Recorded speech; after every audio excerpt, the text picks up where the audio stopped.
स्वागत है आप सभी का हमारे चैनल पर। आज की वीडियो के माध्यम से कल पड़ने वाली हरितालिका तीज के विषय में आपको बताएंगे। आज की वीडियो का जो विषय है हरितालिका तीज है। हरितालिका तीज इस बार 30 अगस्त मंगलवार को पड़ रही है। इसी दिन इसका व्रत किया जाएगा। तो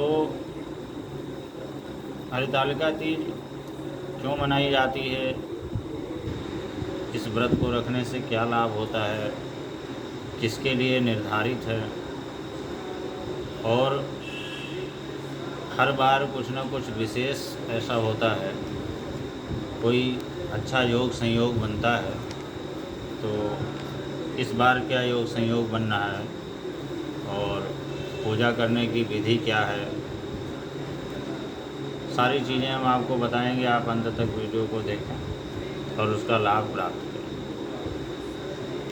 भाद्रपद मास की कृष्ण पक्ष की तृतीया तिथि, शुक्ल पक्ष की तृतीया तिथि,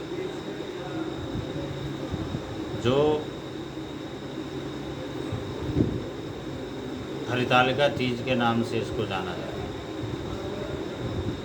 ये हरितालिका तीज का व्रत भगवान शिव और माता पार्वती को समर्पित है। एक तरह से शिव और शक्ति के मिलन का पर्व है। यह व्रत उसी प्रकार से श्रेष्ठ है जैसे ताराओं में चंद्रमा, नदियों में गंगा, देवताओं में विष्णु। उसी प्रकार से व्रतों में हरितालिका तीज का व्रत बहुत ही उत्तम माना गया है। ऐसा कहा गया है कि जो भी स्त्री, वैसे तो यह व्रत सभी के लिए बहुत ही उत्तम है, परंतु सौभाग्यवती स्त्रियों और कुंवारी कन्याओं के लिए यह व्रत जो है वो वरदान स्वरूप है। तो इस व्रत को करने से सभी प्रकार के, कहा गया है कि चारों पुरुषार्थ की, धर्म अर्थ काम मोक्ष आदि की प्राप्ति होती है। जहाँ एक तरफ सौभाग्यवती स्त्रियों को पति की दीर्घायु प्राप्त होती है, पति की उन्नति होती है, वहीं पे कुंवारी कन्याओं को इस व्रत को करने से मन चाहे वर की प्राप्ति होती है। क्योंकि इस बात का प्रमाण है, इसी व्रत में ही इस बात का प्रमाण है कि अगर कोई भी कुंवारी कन्या जिसके विवाह में बाधा हो रही हो या कुंडली में मंगलिक या वैधव्य आदि दोष हो, तो वो इस व्रत को करे तो वो दोष नष्ट हो जाता है और उत्तम वर की प्राप्ति होती है। विवाह में आने वाले व्यवधान जो है शीघ्र दूर हो जाते हैं। इस बात का प्रमाण है, स्वयं शंकर जी ने इस बात को प्रमाणित किया। माता पार्वती भगवान शिव को पति रूप में पाना चाहती थी, लेकिन उनके पिता जो है विष्णु भगवान से उनका विवाह करना चाहते थे। तो इस बात से खिन्न होकर के माता पार्वती ने ये बात अपने सखियों को बताया। तो सखियाँ उन्हें जंगल में लेकर के चली गई और वहाँ एक नदी के तट पर माता पार्वती ने भगवान शिव की कठोर तपस्या की। कई हजार वर्षों तक सूखे पत्तों का आहार करके बिताया, कई हजार वर्षों तक औंधे मुँह रह करके वायु पी करके बिताया, कई हजार वर्षों तक बिना वायु बिना जल के बिताया। तो इतनी कठोर तपस्या जब भगवान शिव की गई तो उनका सिंहासन हिला और भगवान शिव वहाँ प्रकट हुए जहाँ पर माता पार्वती तपस्या कर रही थी। और उनकी तपस्या से प्रभावित होकर भगवान शिव ने उन्हें आशीर्वाद दिया और पत्नी रूप में स्वीकार किया और कहा कि जो भी स्त्री या कुंवारी कन्या इस व्रत को करेगी उसे मेरे समान यानी शिव स्वरूप वर की प्राप्ति। तो आप कल्पना करें कि एक तो ये बात प्रमाणिक है, दूसरे अगर भगवान शिव तुल्य वर प्राप्त हो तो फिर उससे अच्छी बात ही क्या। तो इस व्रत को अवश्य रखना चाहिए और इस व्रत का नियम है, वैसे तो ये निर्जल रखा जाता है, 24 घंटे तक निर्जल निराहार रखा जाता है। परंतु फिर भी अगर कोई सक्षम ना हो, समर्थ ना हो, तो वो अपने हिसाब से फलाहार करके या किसी तरह से इस व्रत को रख सकता है। विशेष रूप से इसका विशेष विधान ये है इस व्रत को करने का कि भगवान शिव और परिवार सहित शिव जी की रेत या मिट्टी की मूर्ति बनावे, उसकी प्राण प्रतिष्ठा करे और उसका पूजन करे। यथा उपचार जो भी संभव हो, पंचोपचार, दसोपचार, षोडशोपचार, उसके बाद में उनका अभिषेक करे और नाना प्रकार के द्रव्यों से पूजन करके माता पार्वती को श्रृंगार, विभिन्न प्रकार के व्यंजन,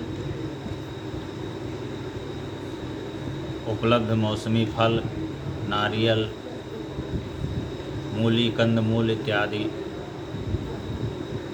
सब कुछ चढ़ावे और इसके बाद में रात्रि में जागरण करे। 4 प्रहर की पूजा भी की जा सकती है। रात्रि में जागरण करे, भगवान शिव और माता पार्वती के नामों का, उनके मंत्रों का जाप करे। ऐसा करने से निश्चित रूप से जो भी मनोकामना है उस मनोकामना की पूर्ति होती है। और भगवान शंकर ने वरदान दिया था कि हरितालिका के व्रत को जो भी कोई करेगा उसे अखंड सौभाग्य की प्राप्ति होगी। अगर मान लिया पति की अल्पायु है तो भी भगवान के शंकर की कृपा से वो अल्पायु उसकी दीर्घायु में बदल जाती है, ऐसा प्रमाण। और साथ में हर प्रकार से उन्नति होती है, सभी चारों पुरुषार्थ की प्राप्ति होती है। इस बार हरितालिका तीज मंगलवार के दिन पड़ रहा है और मंगलवार का दिन हस्त नक्षत्र, शुभ योग, ये सब मिल करके इसकी शुभता को बढ़ा रहे हैं। अपने आप में एक अद्भुत संयोग पैदा हो रहा है, क्योंकि मंगलवार के दिन इस व्रत को पढ़ने से माता पार्वती के साथ भगवान शिव की भी कृपा प्राप्त होगी। और इसके अलावा हस्त नक्षत्र है, शुभ योग है, ये सब चीज़ें इस बार खास हैं। और पूजन का जो मुहूर्त है इस बार प्रातः लगभग 9:30 बजे से लेकर के 11 बजे तक, 11 बजे के मध्य में है, ये अच्छा रहेगा। और प्रदोष काल में लगभग 8:30 बजे से लेकर के 8:45 बजे के मध्य का अच्छा रहेगा। वैसे तो 4 प्रहर की पूजा होती है, लेकिन प्रातः काल और प्रदोष काल की पूजा विशेष महत्व है उसका, तो उस दौरान उसका पूजा करना चाहिए। और ओम नमः शिवाय के मंत्र का जाप करना भी बहुत लाभकारी होता है।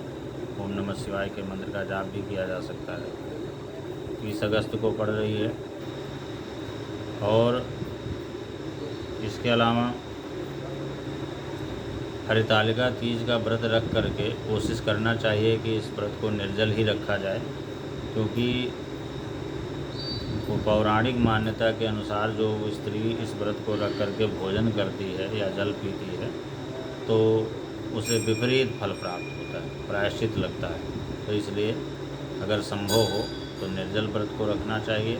अगले दिन ये सब पूजा करके, रात्रि जागरण करके, अगले दिन सब मूर्तियों का विसर्जन करें और जो भी सामग्री भगवान को अर्पण की गई है, वस्त्र, श्रृंगार, नाना प्रकार के व्यंजन, कंदमूल इत्यादि, वो सब किसी गृहस्थी ब्राह्मण को दे और दक्षिणा दे। और इस तरह करने से सभी मनोकामनाएं पूर्ण होती हैं। बहुत बहुत धन्यवाद।